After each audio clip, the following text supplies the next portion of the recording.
సంద్రమందున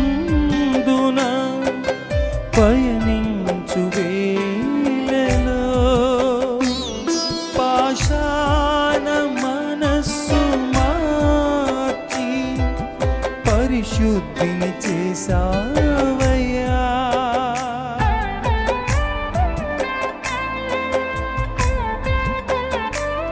పాపాల సంద్రమందున పయనించు వేళలో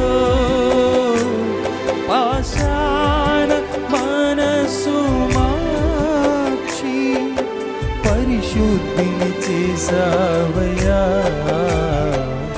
ఏ రీతి నీ రుణం తీర్చుకుందు యేసయ్యా. ఏ రీతి నీ రుణం తీర్చుకుందు